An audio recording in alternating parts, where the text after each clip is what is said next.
Hello बच्चों, कैसे हो। अपने कर रहे थे class 12 chapter international trade. 11 chapter है, ठीक है। कई कई बुकों में अलग चैप्टर है, किसी में 10th है, किसी में 11th है। वो एडिशन का फर्क है, पुरानी में अलग, एडिशन में तो अलग नंबर का चैप्टर है और नए एडिशन में अलग नंबर का चैप्टर है। तो इंटरनेशनल ट्रेड के बारे में अपने जहां चर्चा छोड़ी थी वहां से शुरू करते हैं। हमने क्या देखा था कि ट्रेड किसे कहते हैं, इंटरनेशनल ट्रेड क्या होता है, ट्रेड के जो मेजर पोर्शन होता है क्या होते हैं, वॉल्यूम होता है ना, कॉम्पोजिशन होता है और डायरेक्शन होता है। हमने कॉम्पोजिशन के बारे में देखा था, हमने एक्सपोर्ट कॉम्पोजिशन के बारे में देखा था, हमने देखा था कि इंडिया वर्ल्ड का कितना परसेंट ट्रेड करता है, इंडिया की पॉपुलेशन और एरिया के हिसाब से वो क्या सही बैठता है या नहीं बैठता। हमने इंपोर्ट के बारे में देखा, एक्सपोर्ट के बारे में देखा और ट्रेड बैलेंस के बारे में देखा। फिर ट्रेड में कुछ चीजें घटी हैं, बढ़ी हैं, कॉम्पोजिशन क्या रहा है वो हम इस पहले वाली वीडियो में चर्चा कर चुके हैं। जो अगर आप ये वीडियो लगा रहे हो तो इससे पहले आप वो वीडियो लगा लेना ताकि आपको अच्छे से ये वीडियो भी समझ आ जाए, ठीक है। तो चैप्टर शुरू से देखोगे ज्यादा मजा आएगा, ठीक है। शुरू करते हैं अपने वापस। तो ये चैप्टर अपने आगे कंटिन्यू करते हैं। इस चैप्टर में अपने आगे क्या पढ़ेंगे, जैसा कि मैंने पिछली वीडियो में बताया था आपको, इंडिया 1950-60 यानी 1950 टू 1960 में जो इंडिया में क्या था, फूड शॉर्टेज था। यानी जो खाने की वस्तुएं थी ना उनमें क्या थी, कमी हो गई थी। यानी लोगों के पास खाने को गेहूं नहीं था, चावल नहीं थे, लोग भूखे सोते थे क्योंकि उस टाइम इंडिया में इतनी उपज नहीं होती थी। इंडिया में बीज इतने अच्छे नहीं थे कि इतनी उपज वो खेतों में दे पाए और जिससे इतनी अच्छी फसल हमारे पास हो जाए। तो इंडिया में 1965 में क्या थी, फूड शॉर्टेज थी, ठीक है। जैसा कि मैंने आपको बताया था, इस फूड शॉर्टेज का हल क्या निकला था, ग्रीन रेवोल्यूशन। यानी इंडिया में जो फूड शॉर्टेज थी ना 1917 में जो ग्रीन रेवोल्यूशन आई थी ना उससे वो खत्म हो गई थी। ग्रीन रेवोल्यूशन में क्या बताया था मैंने आपको, HYV सीड्स आए थे, यानी अधिक उपज वाले बीज, हाई यील्ड वेराइटी। ऐसे बीज जो हमें क्या देते हैं, अधिक फर्टिलिटी देते हैं, अधिक उपज देते हैं, उन्हें कौन से बीज बोलते हैं, HYV सीड्स बोलते हैं, ठीक है। तो ये 1960 में ग्रीन रेवोल्यूशन आता है हमारे, ठीक है। ग्रीन रेवोल्यूशन का बेनिफिट क्या होता है, जो ये फूड शॉर्टेज थी ना हमारे जो खाद्यान्न, खाने पीने की चीजों में जो कमी हो गई थी, जो प्रोडक्शन इतना हो नहीं रहा था, वो ग्रीन रेवोल्यूशन से कम हो गया। ना केवल कम हुआ बल्कि धीरे धीरे वो इतना बढ़ गया, हम हमारी पॉपुलेशन का तो पेट भर रहे हैं और उसके बाद उसको बाहर भी बेच रहे हैं। तो इससे हमें ग्रीन रेवोल्यूशन से ज्यादा फायदा मिला था। मैंने कल आपको एक बात बताई थी, कल मैंने आपको कॉम्पोजिशन ऑफ एक्सपोर्ट बताया था। आज अपने कॉम्पोजिशन ऑफ क्या करेंगे, इंपोर्ट करेंगे। देखो इंपोर्ट में ना कॉम्पोजिशन इंडिया का चेंज होता रहा है। चेंज कैसे होता रहा है, मैंने आपको एक चीज बताई थी ना, डायरेक्शन, दिशा।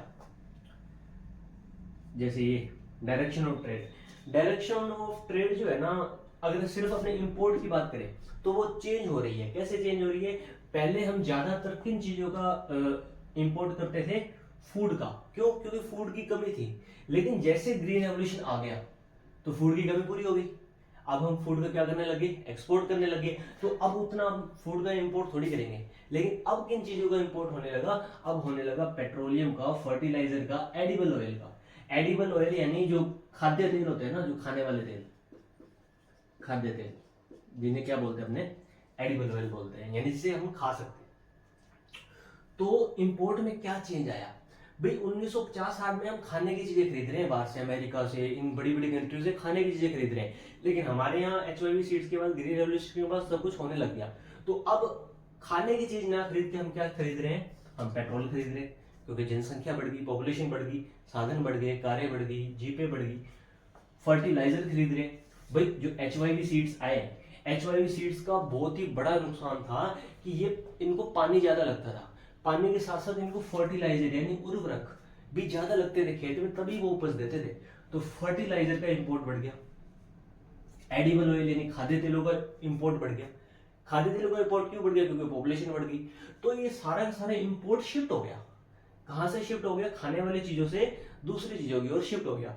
इसमें मशीन इक्विपमेंट आ गई, जो बड़ी बड़ी फैक्ट्री में मशीनें लगी होती है वो मशीनें हम बाहर से खरीदने लगे। आज के टाइम में फाइटर जेट वगैरह खरीदते हैं हम, या फिर बड़ी बड़ी जो मशीनें होती है वो हम खरीदते हैं। ठीक है। ये सारा कुछ क्यों हुआ? Because of energy crisis. Energy crisis क्या है? एनर्जी किसे बोलते हैं? ऊर्जा को। क्राइसिस यानी विपदा, आपदा, है ना। तो जो जैसे जैसे पॉपुलेशन बढ़ती है तो पॉपुलेशन को क्या चाहिए? एनर्जी रिसोर्सेज चाहिए। कोई भी पॉपुलेशन किन चीजों का कंजप्शन करती है? एनर्जी रिसोर्सेज का करती है। जैसे आज मैं ये वीडियो बना रहा हूँ तो यहाँ पर भी 2 बल्ब जल रहे हैं, क्या है? एनर्जी है। मोबाइल चार्ज होता है जिससे ये वीडियो शूट हो रही है, क्या है? ये भी एनर्जी से होता है। तो जैसे जैसे पॉपुलेशन बढ़ेगी तो एनर्जी का जो कंजप्शन है वो लोगों में क्या हो जाएगा? बढ़ जाएगा, बहुत ज्यादा बढ़ जाएगा। और धीरे धीरे पॉपुलेशन बढ़ने के कारण एनर्जी क्राइसिस आता है, जिसके कारण जो ऐसी चीजें हैं जैसे पेट्रोलियम है। पेट्रोलियम क्या है? एक ऊर्जा संसाधन है ना। तो इसकी खपत बढ़ जाती है। फर्टिलाइजर, एडिबल ऑयल, इनकी खपत बढ़ जाती है और मशीन इक्विपमेंट की खपत बढ़ जाती है जैसे जैसे पॉपुलेशन बढ़ती है। तो कहने का मतलब जो इंडिया पहले खाने की चीजों का इंपोर्ट करता था बाद में, वो चेंज होकर पेट्रोल, फर्टिलाइजर, एडिबल ऑयल इन चीजों की साइड आ गया। तो यानी ट्रेड की डायरेक्शन चेंज हुई है, कहने का मतलब। पहले किसी और डायरेक्शन से था, अब किसी और डायरेक्शन से है। पहले पहले हम खाद्य वस्तु किसी दूसरी कंट्री से खरीद रहे हैं, अब हम पेट्रोल किसी दूसरी कंट्री से खरीद रहे हैं। तो कहीं ना कहीं डायरेक्शन चेंज हुई है। मैंने आपको कंजप्शन क्या बताया था कि कौन सी चीज कितना % है, और डायरेक्शन क्या चीज होती है कि हम कहाँ से कैसे खरीद रहे हैं, या फिर डायरेक्शन कहाँ जा रही है। क्या हम इंपोर्ट ज्यादा कर रहे हैं, एक्सपोर्ट ज्यादा कर रहे हैं? तो डायरेक्शन के बारे में और मैं आगे आऊंगा, ठीक है। अब आगे देखो it indicates the rising of the industrialization. यानी भारत में क्या हो रहा है? धीरे धीरे इंडस्ट्रीज का प्रभुत्व बढ़ रहा है। जो सेकेंडरी सेक्टर होता है ना, द्वितीयक सेक्टर, सेकेंडरी सेक्टर, आपने इससे पहले बुक में पढ़ा था कि 3-4 प्रकार के सेक्टर होते हैं। Primary sector, secondary sector, tertiary sector देखा था। 3 मेजर सेक्टर देखे थे। प्राइमरी में आपने वो चीजें देखी थी जो डायरेक्ट नेचर से मिलती हैं। सेकेंडरी में आपने इंडस्ट्री की चीजें, मैन्युफैक्चरिंग गुड देखी थी। और थर्ड सेक्टर में आपने क्या देखा था? सेवा सेक्टर देखा था, यानी जो सर्विस सेक्टर था। तो जो सेकंड सेक्टर है ना, वो इंडिया में ग्रो हो रहा है। ग्रो क्यों हो रहा है? क्योंकि पॉपुलेशन बढ़ रही है। पॉपुलेशन का कंजप्शन ज्यादा होगा तो सेकेंडरी सेक्टर अपने आप ग्रो करेगा, ठीक है। इसके कारण से अपने को पता चल रहा है कि ये पेट्रोलियम, फर्टिलाइजर, अगर इनका खपत बढ़ रही है ना कंट्री में, तो कहीं ना कहीं इंडिया में क्या हो रहा है? राइजिंग ऑफ इंडस्ट्रियलाइजेशन हो रहा है, यानी सेकेंडरी सेक्टर ग्रो कर रहा है। इतना तेजी से ग्रो नहीं कर रहा, लेकिन धीरे धीरे ये ग्रो कर रहा है, ठीक है। उसके बाद हम आएंगे इंडिया कॉम्पोजिशन ऑफ इंपोर्ट पे। कल अपनों ने क्या देखा था? कॉम्पोजिशन ऑफ एक्सपोर्ट देखा था। आज अपने क्या देखेंगे? कॉम्पोजिशन ऑफ इंपोर्ट देखेंगे। कॉम्पोजिशन का कल मैंने क्या मतलब बताया था आपको? मैंने बताया था कि कोई चीज कितना % है। कल अपनों ने देखा था कि एक्सपोर्ट में अलग अलग जो कॉमोडिटीज जो आज यहाँ इंपोर्ट में दे रखी हैं, वो कितना % थी, कैसे चेंज हो रही थी साल दर साल। आज हम देखेंगे वही कॉम्पोजिशन इंपोर्ट में कैसे चेंज हो रही है साल दर साल। बस इतना ही फर्क है इंपोर्ट और एक्सपोर्ट में। इंपोर्ट क्या चीज है?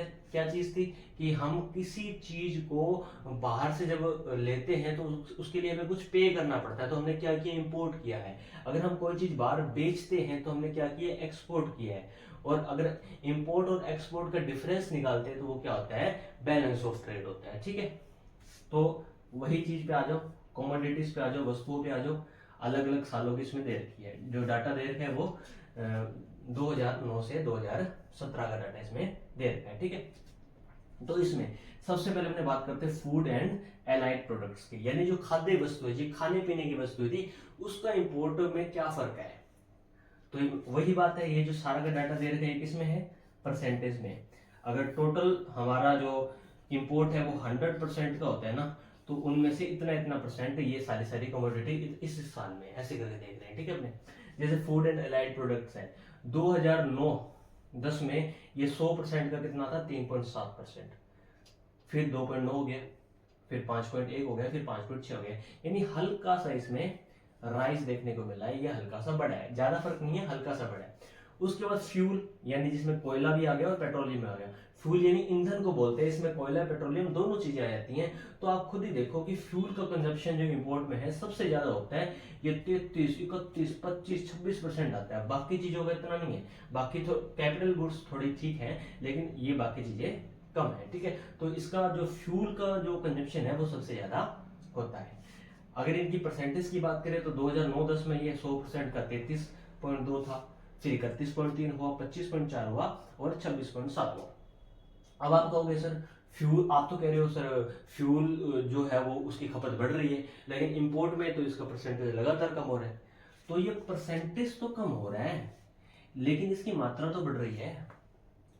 देखो मैंने आपको बताया था कल हमारा जो 1950 से 51 में हमने ट्रेड पढ़ा था ना, वो कोई 1214 करोड़ के आसपास था। और उसके बाद हमने देखा था कि हमारा जो ट्रेड हुआ है 16-17 में जो ट्रेड हुआ है वो कम से 62,44,000 कुछ ऐसे करके, मतलब कई लाखों करोड़ों में जो ट्रेड हुआ है। ये सिर्फ 1214 करोड़ था और वो इतने लाख, इतने हजार, इतने फिर जाके आगे करोड़ लगा हुआ था। तो कहीं ना कहीं वो मात्रा बहुत ज्यादा बढ़ जाती है। तो ये जो 26% यहाँ जो 16-17 का ट्रेड है ना, वो 33% 2009-10 से इससे भी ज्यादा हो जाता है, कम नहीं रहता। तो कहीं ना कहीं फ्यूल का कंजप्शन बड़ा है, लेकिन अगर अपने परसेंटेज वाइज देखेंगे तो इसमें थोड़ी सी कमी आई है। ठीक है, फिर बात करें फर्टिलाइजर की, तो फर्टिलाइजर का हल्का हल्का कम हुआ है, कोई ज्यादा मतलब डिफरेंस नहीं है, इसे अपने कांस्टेंट मान सकते हैं। ठीक है, फिर कैपिटल गुड्स, कैपिटल गुड्स भी लगभग कांस्टेंट है, कोई 2-1% की गिरावट आई है। ठीक है, इसको मैं गिरावट से शो कर देता हूँ।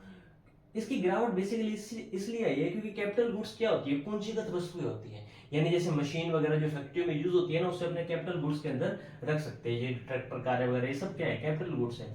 तो इसका प्रोडक्शन इंडिया में ही होने लग गया, यानी ये चीजें मैं इंडिया में ही बनाने लगी। इंडिया तरक्की कर रहा है धीरे धीरे, तो ये चीजें मैं इंडिया में बनाने लग गई, तो हमें बाहर से खरीदने की जरूरत नहीं है। इसलिए हल्का सा इसमें कमी देखने को मिलती है, लेकिन इसमें कोई ज्यादा मेजर फर्क नहीं है। फिर अदर गुड्स यहाँ पे आ जाती है। तो ये डाटा आप याद कर लेना, ये एक बार में याद होने वाला डाटा नहीं है, थोड़ा सा बारी बारी पढ़ोगे तो याद हो जाएंगे। ठीक है, और आप इसको आंसर राइटिंग में करो तो अच्छे मार्क्स मिल सकते हैं। उसके बाद अपनी बात करते हैं डायरेक्शन ऑफ ट्रेड की। देखो डायरेक्शन ऑफ ट्रेड क्या है, यानी हमारा ट्रेड किस डायरेक्शन में जा रहा है। डायरेक्शन इसे बोलते हैं, दिशा को बोलते हैं। हमारा ट्रेड डायरेक्शन की बात करें, जैसे हमारा ट्रेड कहाँ से होता है, अमेरिका से ज्यादा होता है, चाइना से ज्यादा होता है। अगर जहां से भी होता है तो क्या ट्रेड होता है, कैसा ट्रेड होता है, क्या हम इंपोर्ट ड्यूटीज कम लगाते हैं, ज्यादा लगाते हैं, तो ये सब कुछ डायरेक्शन ऑफ ट्रेड्स में आते हैं। ठीक है, अब देखो सबसे पहले अपने बात करते हैं डायरेक्शन ऑफ ट्रेड के अंदर किसकी, ट्रेडिंग ब्लॉक्स की। देखो ट्रेडिंग ब्लॉक्स क्या होते हैं, ये बेसिकली क्या होते हैं ट्रेडिंग ब्लॉक्स। ट्रेडिंग आप पता है आपको, व्यापार को कहते हैं, और ब्लॉक्स किसे कहते हैं, अलग अलग ग्रुप को कह देंगे। तो अलग अलग कंट्री मिलके एक ब्लॉक बना लेती हैं जिसके अंदर वो ट्रेड करती हैं, और उसके कोई रूल्स एंड रेगुलेशंस होते हैं। एग्जांपल के लिए आसियान हो गया, ये जो एशियंस कंट्री है ना, हमारे जो 7 कॉन्टिनेंट है उसमें एक कॉन्टिनेंट कौन सा है, एशिया। तो एशिया की कंट्रियों ने मिलके एक ग्रुप बनाया जिसे क्या बोलते हैं, आसियान। इसके अपने नियम है, इनके आसियान कंट्रीज के अंदर जो ट्रेड करती हैं जो कंट्रियां, उनके अपने नियम है, अपने नियमों के अनुसार ट्रेड करती है। यानी इसके कुछ मेंबर्स हैं, इस आसियान एक ब्लॉक हो गया, इस ब्लॉक के कुछ मेंबर्स हैं, वो कंट्रीज है, वो कंट्रीज आसियान के नियमों के अनुसार ट्रेड करती हैं।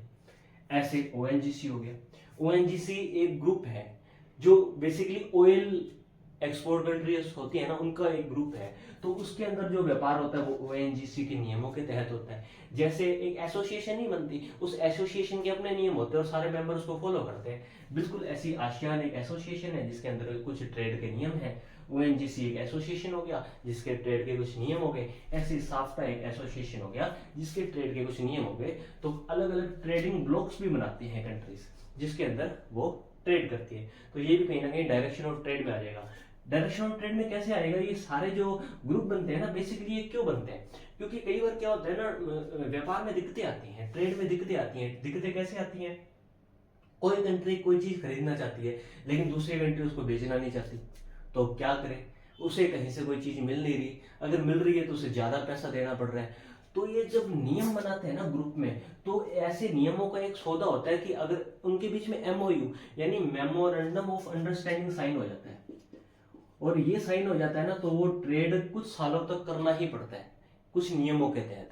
तो बेसिकली ये कंट्रीज ऐसे संगठन बनाती है जिसके अंदर नियम होते हैं और वो ट्रेड करती है, तो इससे ज्यादा दिक्कतें नहीं आती। और ये जो सारे ट्रेड ये ग्रुप है ना, ये धीरे धीरे फ्री ट्रेड की ओर जाते हैं। फ्री ट्रेड का मतलब होता है कि उनके अंदर कोई इंपोर्ट ड्यूटीज नहीं लगेंगे। इंपोर्ट ड्यूटीज क्या होती है, उस पर अपने अभी आएंगे। ठीक है, फिर दूसरी बात आती है एडॉप्टिंग पॉलिसीज। हर एक कंट्री अलग अलग पॉलिसीज बनाती है, जैसे लिबरलाइजेशन हो गया। लिबरलाइजेशन को हिंदी में बोलते हैं उदारीकरण।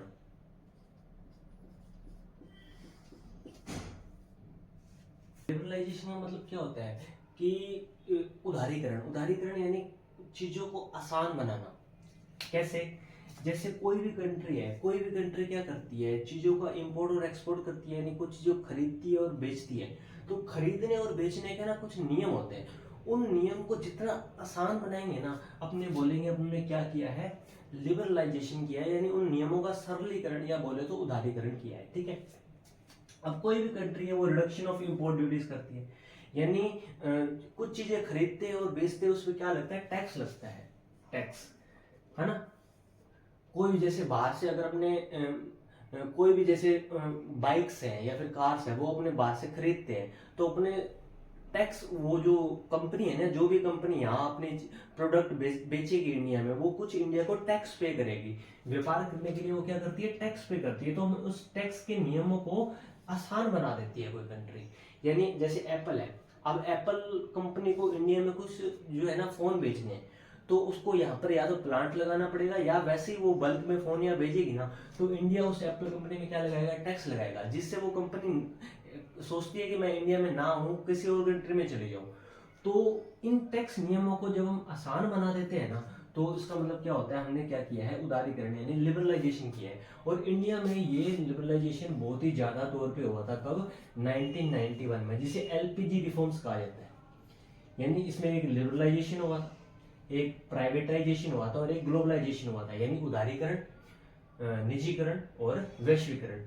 प्राइवेटाइजेशन और ग्लोबलाइजेशन में अपने बाद में कहीं पे पढ़ेंगे, लेकिन इस चैप्टर में सिर्फ हमने क्या देखते हैं, लिबरलाइजेशन, यानी जो ट्रेड्स के जो नियम होते हैं, जो लॉ ऑफ ट्रेड्स होते हैं, उन ट्रेड्स को, उन नियमों को आसान बना देना ही क्या होता है, लिबरलाइजेशन यानी उदारीकरण होता है, जिसमें रिडक्शन ऑफ इंपोर्ट ड्यूटीज भी शामिल है। यानी इंपोर्ट का मतलब चीजों को खरीदना, आयात करना, और उस पर कुछ ड्यूटीज यानी टैक्स लगाए जाते हैं, चीजों को खरीदने में कुछ टैक्स लगाए जाते हैं, उन टैक्स को अगर हम कम कर देते हैं तो हमने क्या किया है, लिबरलाइजेशन किया है। ठीक है। उसके बाद आता है प्रोडक्ट पेटेंट। आजकल यूट्यूब का जमाना है, सभी कॉपीराइट को जानते हैं कि कॉपीराइट क्या होता है, पेटेंट्स क्या होते हैं। तो हर एक वस्तु का अपना पेटेंट होता है। कहने का मतलब जैसे ये मार्कर है डोम्स का, ठीक है, ये इसका अपना स्टाइल है। जैसे ये डोम्स है, डोम्स का एक लोगो है, तो ये लोगो सिर्फ डोम्स कंपनी ही यूज कर सकती है, कोई और कंपनी, जैसे एप्पल होता है, एप्पल का एक लोगो होता है ना, ऐसा आधा खाया हुआ सेब होता है,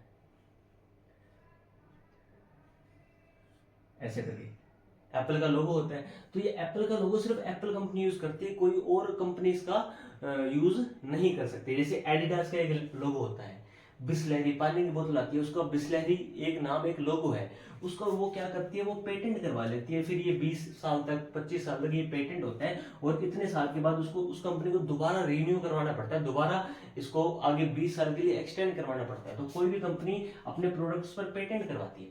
इन पेटेंट के नियमों को आसान बना के, कोई किसी कंपनी का मिसयूज ना करे किसी प्रोडक्ट का, उन नियमों को थोड़ा सा सही बना के भी कंपनी क्या करती, कंट्री क्या करती है कि ट्रेड की पॉलिसीज बनाती है, जिसे डायरेक्शन ऑफ ट्रेड डिसाइड होती है। ठीक है।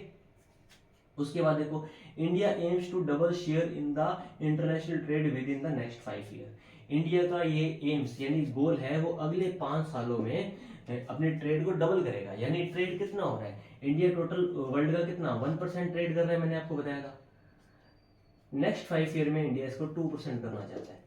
1 से 2% कोई ज्यादा बड़ा चेंज नहीं है, लेकिन इंडिया के लिए बड़ा चेंज होगा, क्योंकि पहले तो सिर्फ 1% था, इसका जस्ट डबल करना है। लेकिन 2% अभी भी वर्ल्ड का कमी है, तो वर्ल्ड का तो 2% कमी है, लेकिन इंडिया के लिए बड़ा टास्क है, क्योंकि इंडिया को जस्ट डबल करना है।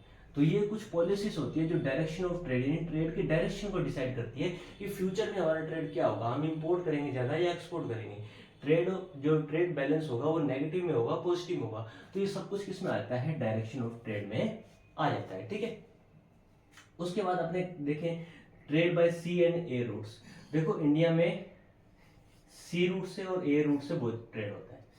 ए रूट से जो ट्रेड होता है ना, वो ऐसे गुड्स का ट्रेड होता है, ऐसी वस्तु का ट्रेड होता है जो जल्दी खराब होने वाली है और जो मूल्यवान होती है। जैसे जहाजों में हम हीरे नहीं बेच सकते, मतलब जो पानी वाले जहाज होते हैं ना, उसमें हीरो का व्यापार नहीं हो सकता। आपको पता है समुद्री डाकू वगैरह होते हैं, वो जहाजों को लूट सकते हैं, क्योंकि हीरे महंगे होते हैं, और हीरे, अगर हीरो का व्यापार करेंगे हम ट्रक भर के थोड़ी करेंगे, एक बैग में हल्के से हीरे होंगे, वो किसी कंट्री को एक्सपोर्ट करेंगे तो उसके लिए जहाज पे ले जाने का कोई तुक में नहीं होता। ना हीरा कोई इतना ज़्यादा भारी होता है जो जहाज पे लेके जाएंगे, एरोप्लेन में लेके जाएंगे, वो पानी वाले जहाज पे नहीं लेके जाएंगे। तो हीरा इतना भारी भी नहीं होता। तो जो महंगी वस्तु होती है और जो बहुत ही ज़्यादा महंगी होती है,